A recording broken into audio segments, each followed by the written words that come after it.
बिस्मिल्लाहिर्रहमानिर्रहीम अस्सलाम वालेकुम। अमेरिका के बारे में लिबनान ने कहा था कि अगर कोई भी हथियार या तुमने किसी भी तरह से पार्टिसिपेट किया हमारी जंग में जो इजराइल के साथ जारी है, और इसी तरह ईरान ने वार्न किया था अमेरिका को कि अगर तुम लिबनान की जंग में कूदे तो फिर हम कूद पड़ेंगे। जाहिर सी बात है, फिर रूस भी कूदेगा और ओपनली फिर वॉर डिक्लेयर हो जाएगी और अमेरिका के खिलाफ जंग होगी। अमेरिका के मिलिट्री बेसिस को उड़ा दिया जाएगा। ये पूरी तरह धमकी दी थी और आपको पता है कि इस धमकी के बाद अमेरिका पीछे हटा था। अब सीन क्या हुआ है, जरा आप ये देखिए किस तरह अमेरिका का MQ-4C ट्राइटन ड्रोन, ये असल में अमेरिका का जो ड्रोन है इस वक्त लिबनान की जासूसी कर रहा है। कंटिन्यूसली ये चक्कर लगा रहा है ईरान के, यानी जो दिए गए हथियार है उन सब की मॉनिटरिंग, और खास तौर पर लिबनान की पोजीशन के लिए ये कर ये रहा है कि खास तौर पर लिबनान के साहिल से थोड़ा सा आगे, यानी जिसको इंटरनेशनल वाटर्स कहते हैं, लेकिन इसकी रेंज इतनी ज्यादा है ये पूरे का पूरा इस वक्त लिबनान बैरूत खास तौर पर स्कैन कर रहा है, स्कैन करता जा रहा है और ये सारी इंफॉर्मेशन, वीडियो, डाटा सब कुछ इजराइल को प्रोवाइड कर रहा है। अब आप ये जरा देख सकते हैं इस तस्वीर के अंदर, आपको अंदाजा होगा कि किस तरह इसके चक्कर देखिए बार बार आ रहा है। ये पूरी तरह लिबनान को स्कैन कर रहा है। असल में ये अर्ली डिटेक्ट कर सकता है, अर्ली स्कैन कर सकता है। ये डिफरेंट क्लास का है, यानी जो MQ-9 रिपर ड्रोन होता है जो खास तौर पर तबाह किया है, यानी यमन ने 10 दफा के करीब उन्हें तबाह किया है, ये उससे डिफरेंट है। इसकी कैपेबिलिटीज है कि ये ज्यादातर जो खास तौर पर समंदरों के ऊपर इसने मॉनिटरिंग करनी होती है या इसने पूरी तरह डिटेक्शन करनी होती है, इसमें जबरदस्त है।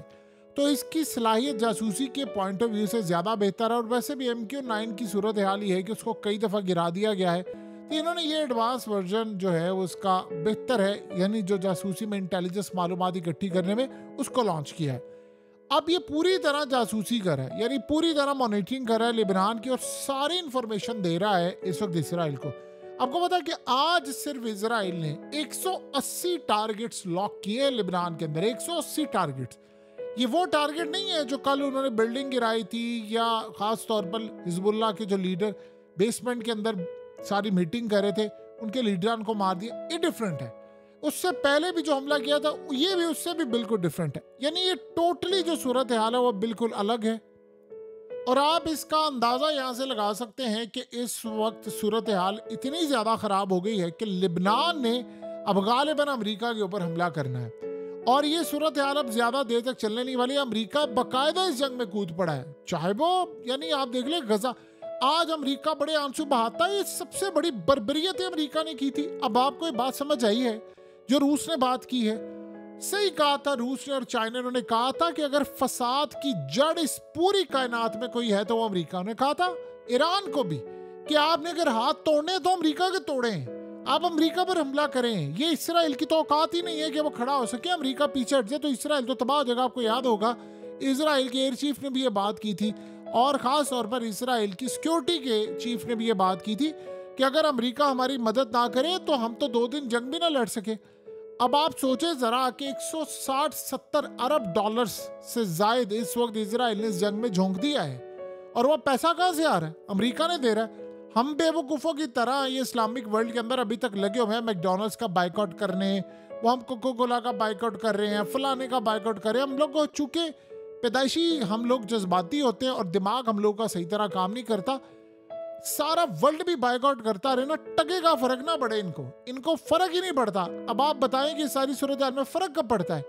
आप डिमांड ये करें पूरा इस्लामिक वर्ल्ड के भाई फौजें उतारो, अपनी एयरफोर्स भेजो, अपने मिसाइल मारो, अपने ड्रोन्स भेजो। ये असल में इजराइल को तकलीफ होती है, उसको ये तकलीफ कभी भी नहीं होती कि भाई आप लोग मैकडोनल्ड्स का बाइकआउट करते रहो। कहता करते रहे, हमें क्या लगता है, हमें हमारे बाप ने पैसे देने हैं, अमेरिका में दे देगा। सो अब आप इस सारी सूरत हाल में देख लें कि लेबनान इस सारे मामले को देख रहा है कि अमेरिका बाकायदा इस जंग में कूद पड़ा है और इसीलिए बार बार उन्होंने वार्न किया था। जाहिर सी बात है लिबनान कूदेगा तो ईरान ने अमेरिका को कहा था फिर आपके फौजी अड्डों को हम उड़ाएंगे, हम छोड़ेंगे नहीं। तो वो गालिबन उस सूरत हाल आ गई। अभी असल में कर ये रहे हैं कि इंटरनेशनल वाटर्स की साइड पर आ रहे हैं।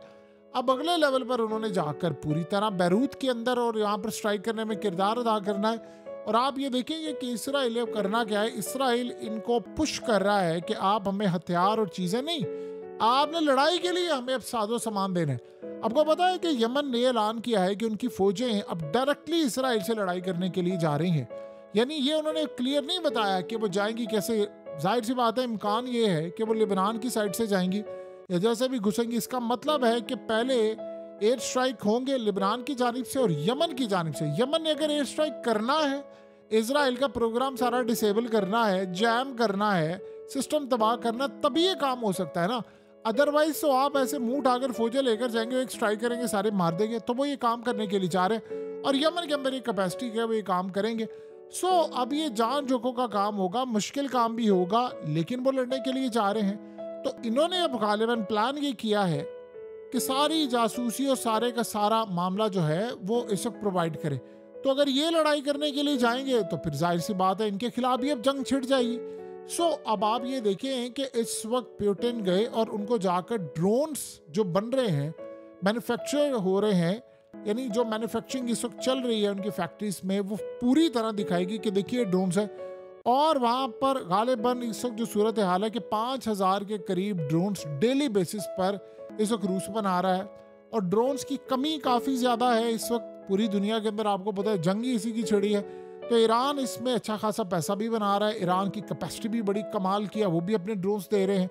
लेकिन पुतिन ने कहा है कि इसकी प्रोडक्शन को तेज करें, जंग सर पर खड़ी हुई है और हमें ये जंग जीतनी है।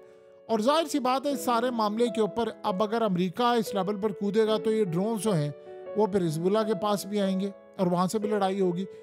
असल में जो सबसे बड़ी इस वक्त कमी इस वक्त सामने आ रही है वो ये है कि लेबनान को चाहिए एक एयर डिफेंस सिस्टम, बड़ा तगड़ा एयर डिफेंस सिस्टम, एक नहीं कई चाहिए, जो वो असल मुकाबला कर सकें। क्योंकि इसराइल ने किसी भी वक्त कोई बहुत बड़े हमले अब मजीद करते रहना है। सो इस वक्त वो गालिबन हो सकता है कि उनके चीफ को भी मार दे, कुछ भी कर दे। अगला मरहला ये है कि अब लेबनान ने, आपको पता है कि ख़ास तौर पर इंडियन जो था वो भी इसमें शामिल हुआ। ये जो पेजर डिवाइसेस फटी हैं, ये जो शख्स आपकी स्क्रीन पर आ रहा है वो इंडियन था जिसने इसराइल को सारी की सारी डिवाइसेस बारूद भरी वो बनाकर दी। उन्होंने आगे हंगरी की कंपनी को, उन्होंने फिर आगे हिजबुल्लाह को दिया। यानी उसमें मुखबिर तो जाहिर सी बात है शामिल होता है, लेकिन इंडियन भी इसमें काम कर रहे हैं और उसके बाद से अब तक ये बंदा गायब है। यानी आप अंदाज़ा करें दुनिया के अंदर कौन सी ऐसी जगह है कि यहाँ पर एक नॉर्वे का सिटीजन है, ये है इंडियन लेकिन ये बल्गारिया के अंदर इसकी कंपनी थी, लेकिन नॉर्वे का ये सिटीजन था और वहाँ से ये सारा इजराइल के साथ काम कर रहा था। आप एक बात बताएं, छोटी सी बात बताएं, वो उसी वक्त फ्लाइट पकड़ कर गया, यानी उसको ट्रेस करना कोई मुश्किल काम है कि यूरोप की एजेंसियां उसके पीछे लगी हुई हैं जिन्होंने उसको बचाना। इसराइल उसको बचा लेगा, आप उसको गिरफ्तार भी कर ले, वो आपके हलक पे हाथ डालकर उसको बचा कर ले आएगा। अपने बंदे को वो जाने देंगे? जाहिर सी बात है इंडिया इस पूरे खेल में शामिल है। तो लेबनान ने अब ये सूरत हाल देख रहा है कि भाई ये क्या चल रहा है, इंडिया भी शामिल है, उसके बाद यूएस भी आ गया है, तो यूएस के फौजी अड्डों पर भी जाहिर सी बात है बमबारी होगी। अभी देखिए सिर्फ वो इंटेलिजेंस मालूमात इकट्ठी करने तक डायरेक्टली आए, वैसे हथियार चीजें वो दे रहे हैं। जैसे वो एंटर होंगे तो फिर लेबनान जाहिर सी बात है वो अमेरिका के फौजी अड्डों को उड़ा देगा और वो अमेरिका के खिलाफ हर इकदाम करेगा। और गालिबन अब वो वक्त आ गया है कि इसराइल ने अब प्लान ये किया है कि बस के नीचे अगर कोई बंदा आएगा तो वो अमेरिका होगा। यानी वो अगर किसी को देना है बस के नीचे तो वो कहते हैं जी अमेरिका की कुर्बानी चलेगी, हमारी तो वैसे भी काबिल कबूल नहीं है। तो इस सारे मामले पर अमेरिका के खिलाफ ये लड़ाई होगी। देखिए ईरान अभी तक काफ़ी हद तक अगर चीज़ें होल्ड करके बैठा हुआ है, अगर ईरान ये समझ रहा है कि रेड लाइन क्रॉस होगी तो रेड लाइन क्रॉस हो चुकी हुई है। लेबनान आपको ख़त्म करवाना, इस सारे मामले पर तबाही की तरफ जाना, ये आपको अगर नज़र नहीं आ रहा तो फिर सूरत हाल बड़ी अजीब है। ठीक है, एक बात तय है कि आपका साथ किसी ने नहीं देना, ये जंग आपको अकेली लड़नी पड़ेगी। किसी इस्लामिक कंट्री ने अपनी फौज नहीं भेजनी, सब अमेरिका से डरे हुए हैं, किसी ने नहीं उठना। लेकिन एक बात तो समझने वाली है कि इसके बाद आप ये सोचें कि अगला नंबर लेबनान का है, तुर्की का है, मिस्र का है, शाम का है, क्योंकि वो इलाके सारे लेने हैं। फिर उसके बाद आप अगला नंबर देखें तो वो कौन सा होगा? ईरान को। वो छोड़ेंगे ईरान को? अगर लेबनान को यहाँ पर शिकस्त होती है वो या उनके हाथ से इलाका, ये याद रहे बात, इसराइल ने लेबनान फतह करना है, उनके दिमाग में ये चीज बैठी हुई है कि हमने फतह करने के लिए आना है। ये नहीं है कि मार मोर कर पीछे चले जाएंगे, वो फतह करने आ रहे हैं। तो आपके हाथ से अगर ये गया तो आप कहाँ पर स्टैंड करेंगे? गजा खंडर हो गया है, कोई नहीं आया बचाने के लिए। ईरान एक लड़ाई कर रहा है, लेकिन जो लड़ाई अब करनी चाहिए थी वो कोई नहीं करे। और बार बार अगर ईरान ये अभी कोशिश कर, जैसे आयतुल्ला अली खामनेई ये भी कोशिश कर रहे हैं कि जी नहीं, किसी तरह हमें इस्लामिक वर्ल्ड भी कुछ शमूलियत इख्तियार करे, किसी ने नहीं आना। ये आपको जंग अकेली लड़नी है, अमेरिका उनके साथ खड़ा है। अब आने वाले वक्त में आप देखेंगे कि ईरान ने, जाहिर सी बात है, अमेरिका के फौजी अड्डों पर वो भी हमले करेंगे, इराक से हमले होंगे, शाम से होंगे, ईरान खुद हमला करेगा। और ये ज़्यादा देर तक नहीं, क्योंकि वो अमेरिका को कहेंगे आप इसमें शामिल हो चुके हैं, अब वो बाकायदा उसने शमूलियत इख्तियार कर ली है। फिर आने वाले वक्त के अंदर सूरत हाल क्या होगी इसका अंदाज़ा लगाना मुश्किल नहीं।